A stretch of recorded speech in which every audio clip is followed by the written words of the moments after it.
Every story we tell is a journey, a thrilling adventure that will keep you hooked from start to finish. Before we begin, let us know where you're watching from. We love seeing our community come together from all around the world. And don't forget, hit that subscribe button and turn on notifications so you never miss a story. Tomorrow, we have a special story just for you. Trust us, you won't want to miss it. See you on the next adventure. A drunk man grabbed the boy. The guard's response left the crowd speechless. The warm afternoon sun cast long shadows across the gates of Buckingham Palace. It was a picture-perfect day for tourists, families, and history lovers to gather and witness the iconic changing of the guard. Among the excited visitors was Jessica Parker and her 6-year-old son, Ethan. The little boy's eyes sparkled with excitement as he held tightly to his mother's hand, his small fingers wrapped around hers like a lifeline. "Mommy, look how tall they are," Ethan gasped, pointing at the guards standing motionless in their bright red uniforms and towering black hats. "They look like giants." Jessica smiled, brushing a strand of hair from her face. "They sure do, sweetheart. The royal guards have a very special job. They protect the palace and all of its history." Ethan nodded seriously, taking in every detail: the polished buttons, the crisp uniforms, the way the guards didn't move an inch. He was fascinated. The excitement in his eyes was the pure wonder of a child experiencing something magical for the first time.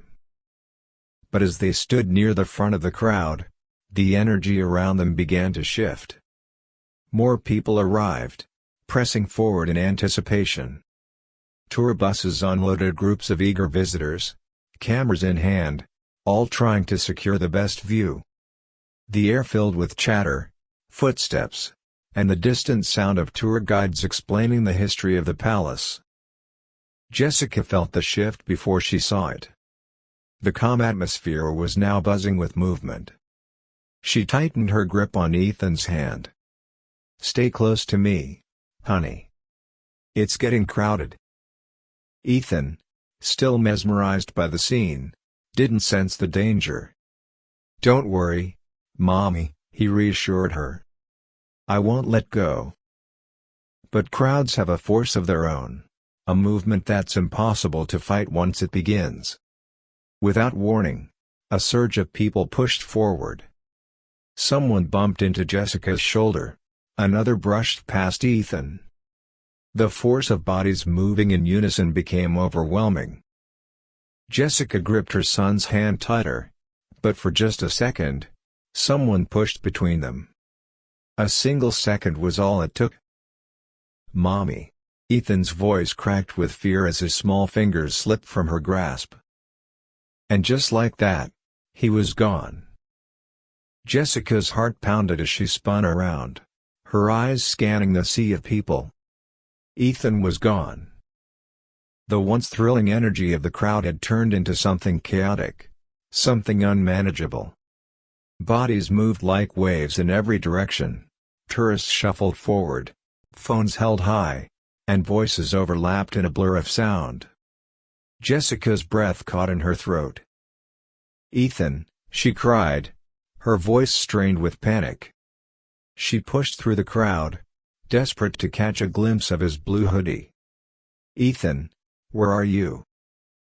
But the crowd had a life of its own. The moment her son had slipped from her grasp, he had been carried away by the current of moving bodies.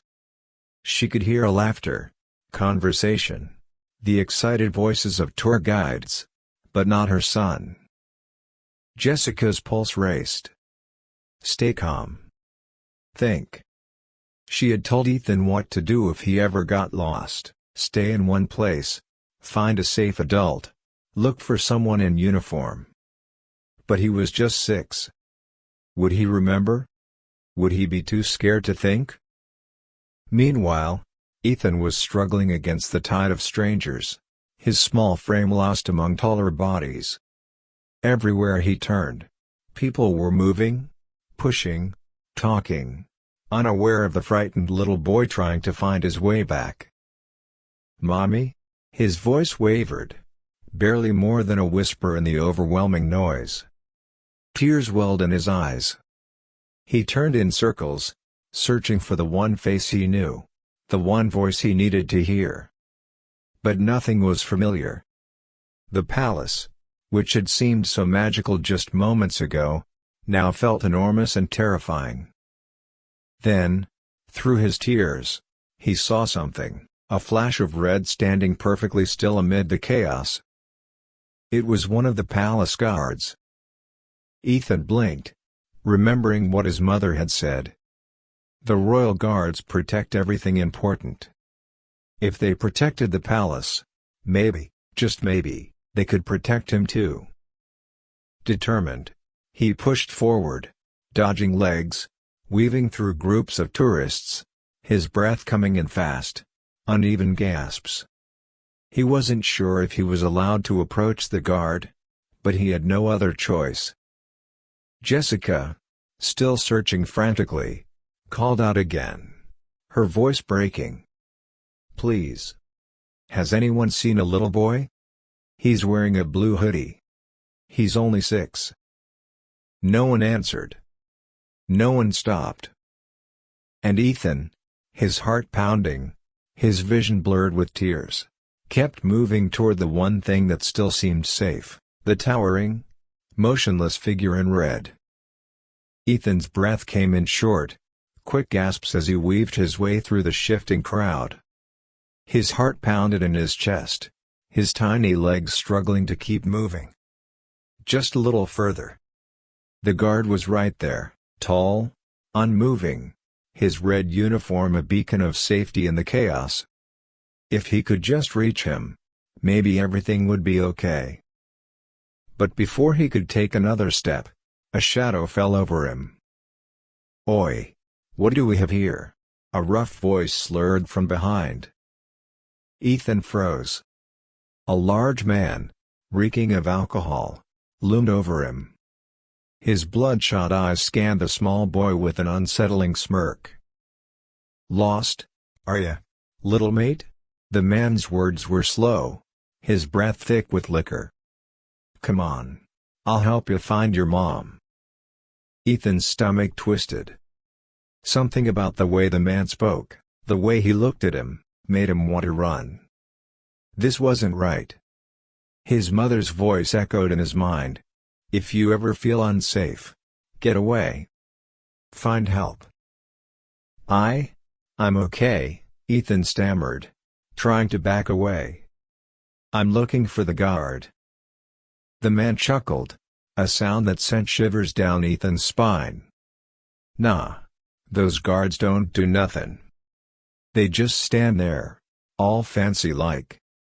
But me? I can help." Before Ethan could react, the man's large, calloused hand clamped around his wrist. "No. Let me go." Ethan yanked back, but the man's grip tightened. "Ah, don't be like that," the man muttered, his fingers digging into Ethan's arm. His voice had lost its fake kindness. "Just trying to help." Tears burned in Ethan's eyes. He twisted, kicked, tried to pull free, but the man was too strong. The people around them were too distracted, laughing, talking, snapping pictures of the palace. No one was paying attention. His heart pounded harder. Where was his mom? Where was anyone who could help? And then, movement. Not from the crowd. From the guard. Ethan barely saw it happen. 1 second, the man was holding him tight, the next, his grip was gone. A white-gloved hand had appeared out of nowhere, clamping around the man's wrist with precise, unshakable force. A deep, controlled voice cut through the air. "Release the boy." Silence fell. For the first time, the drunken man hesitated, his smirk fading, his body tensing under the unmistakable authority of a soldier who had seen real battle. The grip around Ethan's wrist vanished in an instant. 1 second. The drunk man had him locked in his grasp. The next, a powerful, gloved hand had seized the man's arm with unshakable force. "Release the boy." The voice wasn't loud, but it carried a weight that cut through the noise of the crowd like a blade. Deep, steady, and absolute. Ethan stumbled backward, his breath hitching as he looked up at guard Nathaniel Carter, the same guard he had been running toward, the one his mother said never moved. And yet, here he was, standing between him and the drunk man, his towering frame a shield of unshakable discipline. The man let out a forced laugh, but there was uncertainty in his eyes now. "Oh, come on," he scoffed, trying to pull his arm away. "I was just helping the kid." Carter's grip didn't loosen. His posture remained controlled, but every muscle in his body was coiled with precision, ready for whatever came next. "This is your only warning," Carter said, his tone unwavering. "Step away." The man tried to yank his arm free, but Carter's grip was ironclad. A flicker of pain crossed the man's face as the guard applied precise pressure to his wrist, not enough to harm, but enough to send a clear message. The surrounding crowd had gone still. People who had been too distracted moments ago were now watching, phones lowering, eyes wide. The myth of the silent, motionless guards was shattering before their eyes. The man's face twisted in anger. "You can't touch me. You guards ain't even allowed to." Carter's next move was swift, controlled, undeniable. With a single, well-trained motion, he redirected the man's weight, forcing him off balance. The drunk staggered, and in one seamless motion, Carter had him pinned with one knee on the ground, his arm restrained behind his back. The crowd gasped. "You will remain here until palace security arrives," Carter stated, his voice as steady as ever. The man struggled, but it was useless. Years of combat training had given Carter the ability to control a threat without breaking a sweat. Ethan stood frozen, his breath uneven, his heart racing. The man who had scared him so much was no longer a threat. He looked up at Carter, tears still streaking his face. The guard met his eyes, his voice softer now. "You're safe." For the first time since he had let go of his mother's hand, Ethan believed it. Ethan stood frozen, his chest rising and falling in quick, uneven breaths. His small hands trembled at his sides as he stared up at the guard who had just saved him. He was safe. The drunk man groaned beneath guard Nathaniel Carter's firm hold, his protest slurred and useless. Within seconds, 2 palace security officers pushed through the stunned crowd, their radios crackling with confirmation that assistance had arrived. "We'll take it from here," one of the officers said, nodding at Carter.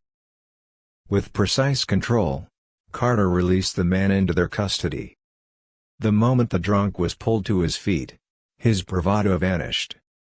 He knew better than to fight palace security, especially after being overpowered so easily.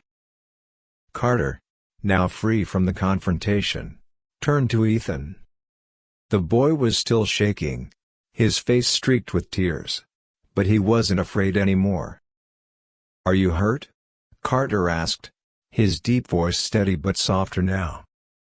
Ethan shook his head quickly. "And no, sir." Carter gave him a reassuring nod. "Good. Now, let's find your mother." Before Ethan could respond, a familiar voice cut through the crowd. "Ethan." His head snapped toward the sound. There she was, Jessica Parker, pushing her way through the sea of people, her face filled with sheer panic, her red coat standing out against the crowd. "Mommy." Ethan's voice cracked as he turned toward her. Without hesitation, Carter lifted Ethan into his arms with effortless strength, raising him above the mass of people so his mother could see him. Jessica's sob of relief was instant. "Ethan! Oh my God!" The crowd instinctively parted as she ran forward, arms outstretched. Carter lowered Ethan just as she reached them, and the boy threw himself into his mother's embrace. Jessica clutched him tightly, her whole body shaking as she buried her face in his hair. "I was so scared," she whispered, pressing kisses to the top of his head. "Are you okay? Did he hurt you?" Ethan shook his head, pulling back just enough to look up at her. "The guard saved me, Mommy. He stopped the bad man." Jessica turned her tear-filled eyes to Carter. For a moment, she struggled to find the right words, overwhelmed by everything that had just happened. "Thank you." Her voice was barely more than a whisper, but it carried the full weight of a mother's gratitude. Carter, standing tall once more, simply gave a respectful nod. "Your son showed great courage." Ethan wiped his eyes and looked up at him with awe. "You're like a superhero." A rare, almost imperceptible smile touched the guard's lips. "No," Carter said. "Just doing my duty." The crowd, silent until now, erupted into quiet murmurs of admiration.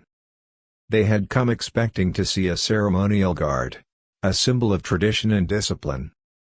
But today, they had witnessed something much more, a protector, standing watch not just over history, but over the people themselves. As Jessica led Ethan away, still holding him close, the little boy turned one last time to look at the man who had saved him. "Thank you, Guard Carter," he called out. Carter didn't respond, but as he turned back to his post, resuming his motionless stance, the gleam in his eyes said enough. Some duties are bigger than tradition. What would you have done in Guard Carter's position? Do you think breaking protocol was the right choice to protect Ethan? Let us know your thoughts in the comments below. Have you ever witnessed an act of bravery like this in real life? Share your stories, we'd love to hear them. And if this story touched your heart, don't forget to like this video and subscribe for more powerful stories of courage, duty, and humanity.